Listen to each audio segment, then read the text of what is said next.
안녕하세요. 경제 읽어주는 남자 김호석입니다. 이번 KPC 키포인트 클래스는 박종호 교수님과 함께합니다. 박종호 교수님 안녕하세요. 네, 안녕하세요. 네, 제가 소개를 안 드리고 그냥 직접 네. 소개를 여쭐까 합니다. 먼저. 네. 아유, 부끄러운데요. 네, 부끄러워요. 네. 네. 안녕하세요. 저는 명지대에서 일하고 있는 박정호 교수라고 합니다. 전에는 KDI에서 근무를 했었었고요. 그전에는 맥킨지라는 컨설팅 펌에서 근무를 한 적이 있습니다. 네. 아마 오늘 불러주신 이유는 뭐 저는 또 잡담하는 줄 알았더니 그건 아닌가 봐요. 잡담 아닙니다. 네. 이코노믹 센스. 아이, 요 얘기를 좀 감사합니다. 해주세요. 이 의미심장한 책을 내셔서 예. 야, 꼭 불러와야겠다 이런 생각을 네. 했고요. 뭐 이력 중에 제일 중요한 게 저는 경제학자의 인문학 서재 이제 베스트셀러를 남기셨고 명저죠? 경제학을 입다 먹다 짓다 예. 경쟁을 어떻게 입다 먹다 짓다 할지 예. 하겠습니다. 그리고 저랑은 개인적으로 이제 가장 많은 그 카톡방에서 수다를 나누는 맞아요. 우리 카톡 친구들. 친구라고 볼 수 있고요. 또 이제 저랑 추구한 바가 굉장히 비슷한데요. 컨셉을 어떻게 잡았냐면 이제 청바지 입은 경제학자 이런 컨셉을 갖고 있습니다. 물론 청바지 핏은 별로 볼 게 없습니다. 일어서? 안 일어서도 다 알아요. 자, 그 정도로만 제가 여쭙고 우리 이제 좀 책에 대해서 이제 의미심장한 책에 대해서 좀 말씀을 드리려고 하는데 일단 기본적으로 이겁니다. 코로나19라는 엄청난 충격을 맞닥뜨리게 됩니다. 그렇죠. 그러면 우리는 이 삶을 살아가는 과정, 어떻게 보면 이제 경제 활동을 하는 과정에서 뭔가 변화를 줘야 될 것 같아요. 네. 특히 재테크라는 측면, 이 부분과 관련해서 할 말씀이 많으시다고 들었습니다. 아, 많죠. 네. 어떤 말씀이 있으실까요? 사실 저도 뭐 우리 김과서 실장님만큼은 네. 제가 아니지만 네. 저도 이제 강연을 여기저기 다니는 사람으로서 네. 우리 항상 그런 거 있잖아요. 경제 전문가다 그러면 강연 다 듣고 나서 네. 꼭 물어보는 질문 뭔지 아시죠? 뭐 주식 사면 되나요? 사요?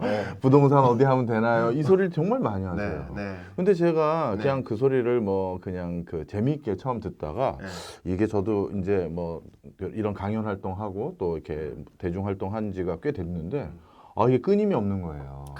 그러다가 이제 몇 가지 공통점을 알게 됐는데 하나는 꽤 경제 활동을 넉넉하게 하셨던 분, 좋은 직장에 하셨던 분, 아니면 자기 사업을 꽤 잘했던 견실하게 하셨던 분들조차도 실제 뚜껑을 까보면 주머니에 돈이 별로 없는 거예요. 그러니까, 결과적으로. 결과적으로. 그러면 그 많은 돈, 적지 않은 돈, 내가 수익이 있었을 때 그거 다 어디로 흘러갔을까? 사실 구체적인 투자 방안을 말씀을 또 드리다 보면 사실 제가 그 정도 돈은 없어요. 이런 소리를 너무 많이 하시는 거예요. 그래서 그렇다면 우리가 나름대로 돈을 모으지 못하는, 재테크를 합리적으로 못하는 어떤 구조적인 요인도 있지 않을까 이런 문제의식을 갖게 됐고요. 또 나름대로 또 사회에 또 조그만 기여를 할 수 있는 방법으로 그런 것들에 대한 해안을 좀 제공해드리면 어떨까라는 도전적인 생각으로 갖게 됐는데 마침 코로나19로 더욱더 재테크라고 해야 될까요? 합리적인 생활, 경제활동 중요한 이슈가 된 것 같아서 시기도 잘 맞았던 것 같습니다. 동학개미 운동과 관련된 컨셉에서 어쩌면 이제 말을 굉장히 근사하게 하셨는데 근사라뇨 진짜라니까. 이제 이 경제 쪽 주제로 강의를 이제 하다 보면 끝에 드는 여러 가지 질문들이 있는데 공통된 질문들에 대한 답변을 책에 모으신 게 아닌가. 그냥 그 질문 받을 때마다 답변 드리기 귀찮아서 하나씩. 아니죠, 사서 보세요 이런 느낌. 아닙니다. 저 들고 다니면서 바로 현장 거래합니다. 바로 현찰로 그렇게 하기 위해서 책을 쓰셨다. 농담이지만 어쨌든 그런 경제적인 흐름에 대한 이해를 듣고 나면 그러면 나는 어떤 투자 액션을 해야 될까에 대한 질문들이 많이 있는데 투자 의사결정에 오류가 되는 대목들이 있어요. 제가 책을 다 읽어봤거든요. 오류가 되는 대목들이 있어요. 주로 이제 감성에 치우쳐졌거나 이성적이지 못하거나 그렇기 때문에 이제 합리적 의사결정을 못하는 건데 그런 대목에 대해서 좀 요약적으로 설명을 해주신 것 같아요. 네, 맞습니다. 그리고 또 그렇게 투자를 하기에 앞서서 정작 투자할 돈 자체도 없는 경우가 많잖아요. 그래서 그런 투자할 돈 자체를 못 모으게 되는 이유들에 대해서도 좀 명확하게 좀 설명을 드렸죠.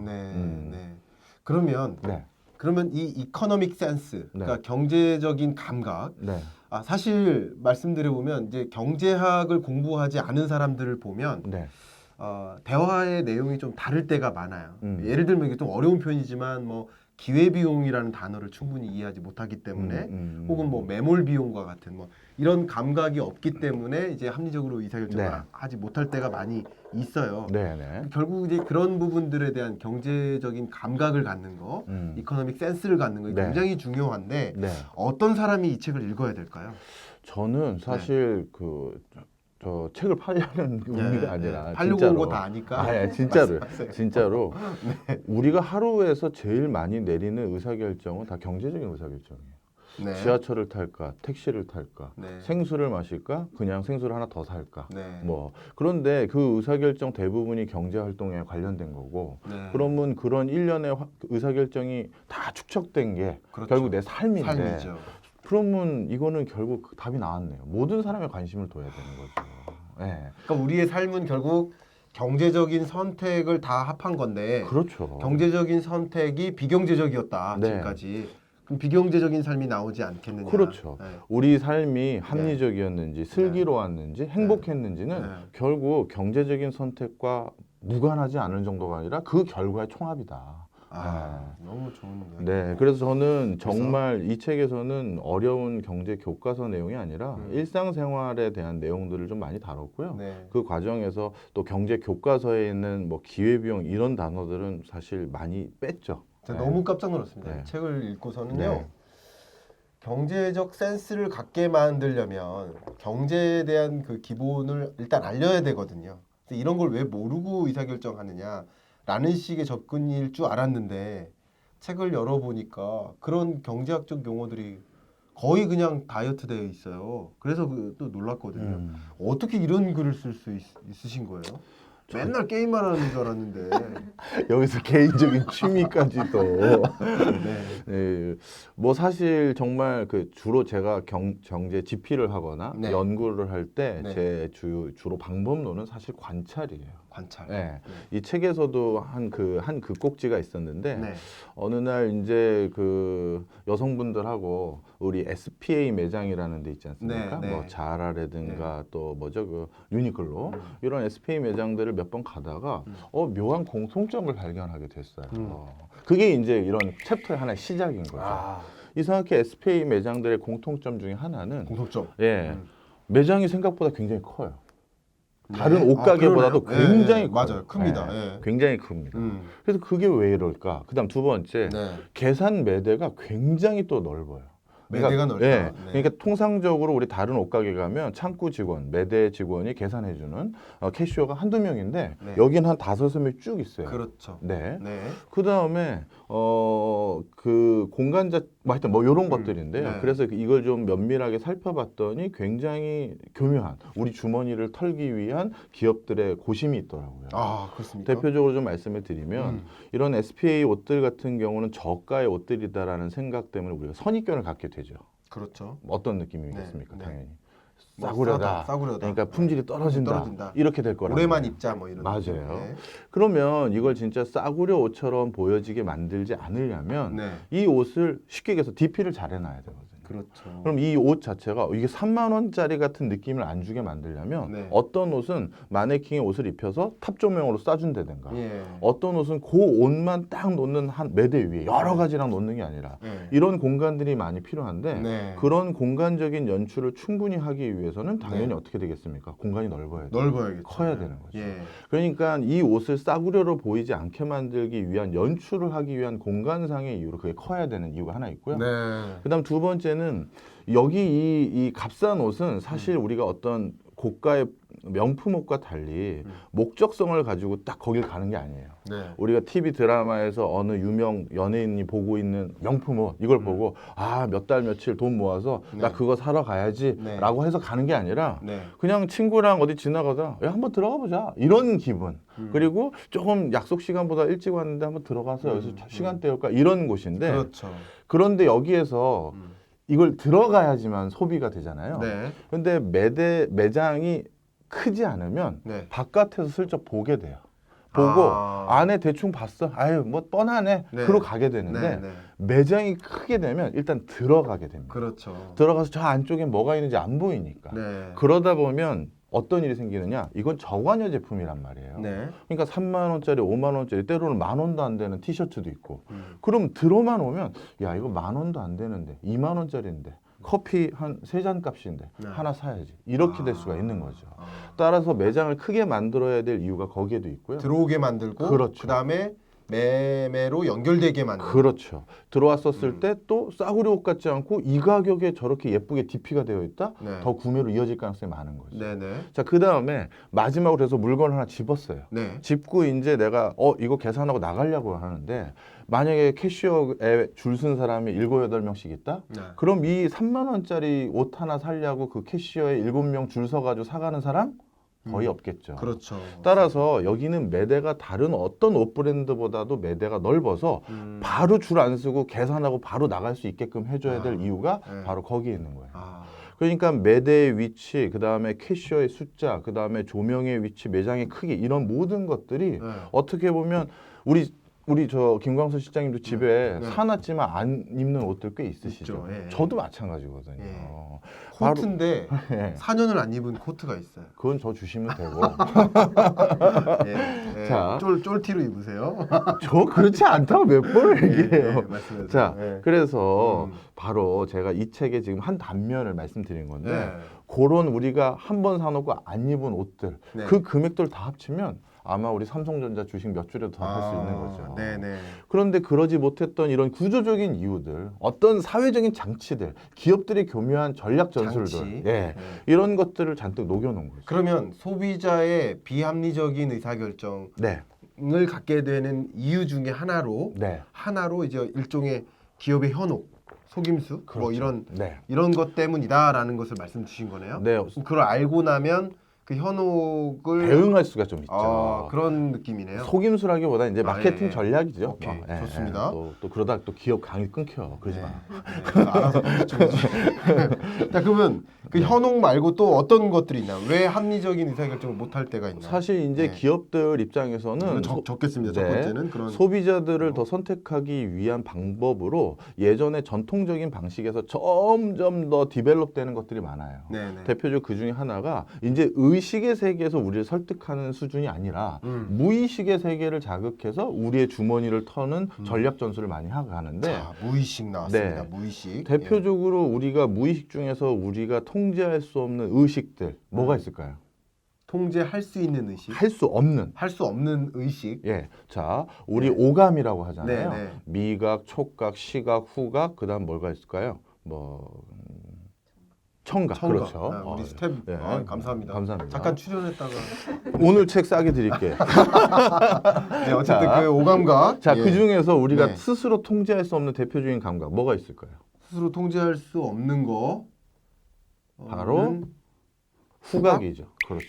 네. 예를 들어 시각 같은 경우는 나 그냥 안 볼래. 네, 안 이럴 보면 수가 되죠. 있어요. 눈 눈을 감으면 감으면 돼요. 되고. 예. 등을 돌리면 돼요. 네. 근데 냄새라는 건 내가 부지불식간에 숨을 쉬다가 확 들어오잖아요. 네. 이 냄새 뭐야? 이렇게 되기도 하고. 숨을 쉬어야만 네. 합니다. 예. 이 냄새 너무 좋다. 이렇게 되거든요. 네. 자, 그런데 재밌는 건 이 네. 후각에 어떤 향기가 들어오느냐에 따라서 네. 소비자들의 소비 욕구가 달라집니다. 그렇겠네요. 네. 그래서 대표적인 옷 브랜드인 바나나 리퍼블릭하고 이런 곳은 자기네 시그니처 향수를 아예 개발을 해서 네. 매장에서 그거를 정기적으로 뿌려줘요.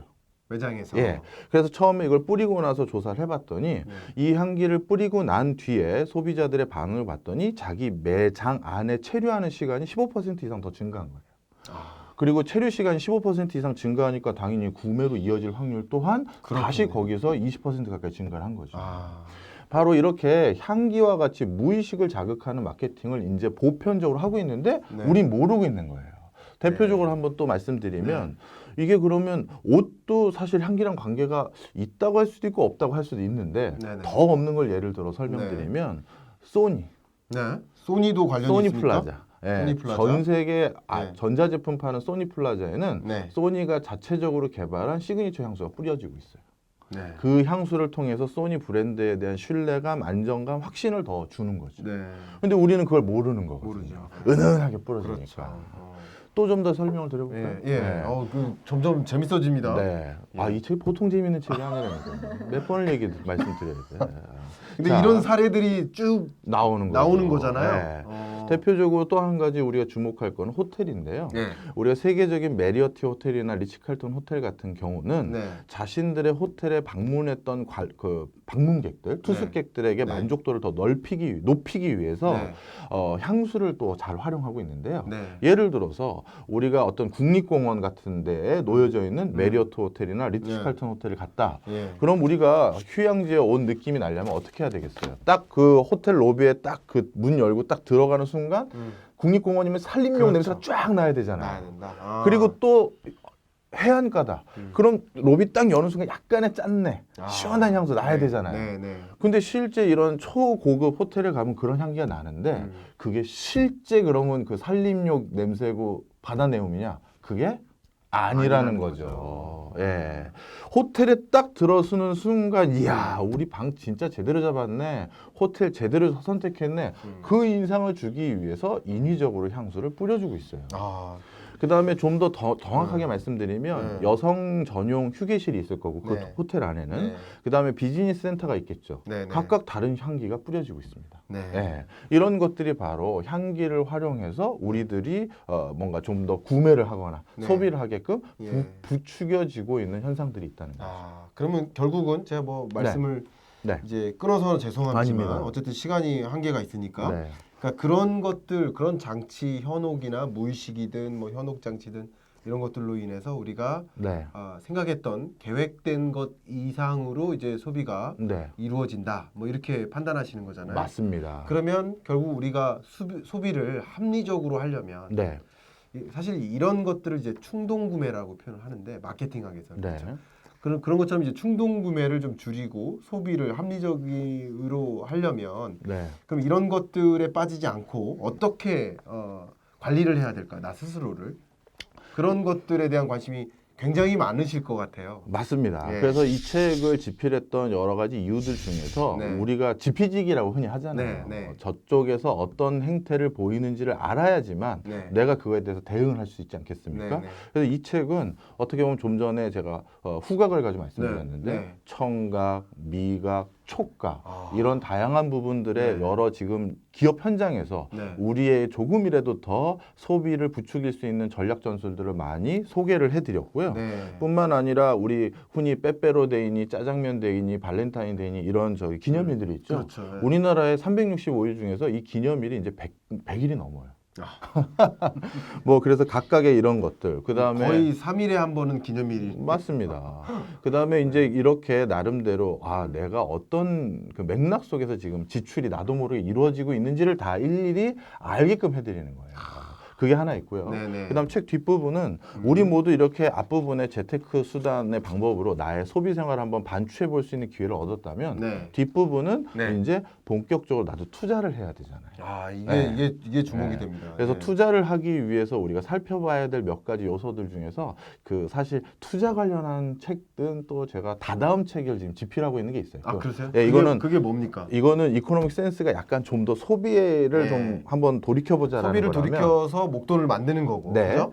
그 이 다음 책 말고 그 다음 책. 그 다음 책은 그래서 내가 그동안 투자를 함에 있어서 내 스스로 인지적인 편향성이라든가 불합리성이 어떤 식으로 작동됐는지를 설명해 주는 건데 그 앞부분에 약간 맛깔스럽게 넣어놓은 게 몇 개 있는데 대표적으로 우리가 부동산 아니면 주식 투자를 하는데 주식 투자를 할 때 가장 많이 활용하는 게 기업의 공시 자료잖아요. 이 회사가 이렇게 사업했고 앞으로 이렇게 한다는 거구나. 자, 그런데 기업의 공시 자료를 또 단연간 분석해 보면 재밌는 게 있는데 회사의 매출액에 대한 전망치라든가 이런 거 설명할 때 수치로 표현하는 경우가 있고요. 우리는 매출액을 얼마 예상합니다. 이런 경우가 있고 레인지를 가지고 설명할 때가 있어요. 100억부터 150억 사이일 경우가 있습니다. 아니면 맥스로 우린 150억까지는 찍을 수 있을 것 같습니다. 아니면 미니멈으로 100억까지만 가능하다.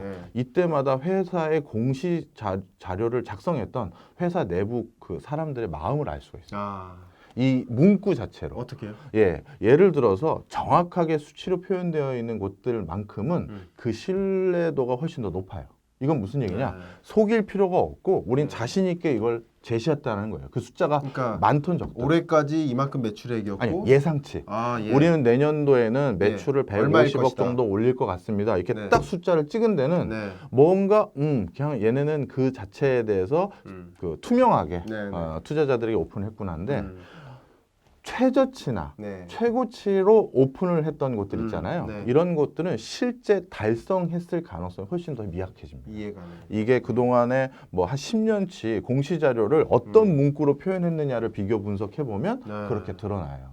그래서 뭐 하나 예를 든 거지만 네. 네. 이렇게 그래서 내가 기업 투자를 할 때도 단순히 나와 있는 숫자만 읽고 그냥 가는 게 아니라 네. 그 문맥 속에서 나도 모르게 이 공시 자료를 쓴 사람의 어떤 습성들, 네. 아 내가 이 회사가 지금 안 좋아질 게 뻔한데 어떻게 숨길 수 있을까? 네. 범위로 표현해야겠다. 최소치만 얘기하겠다. 네. 이런 습성을 캐치해야죠. 아. 네. 그래서 그런 것들에 대한 내용도 좀 적어드렸고요.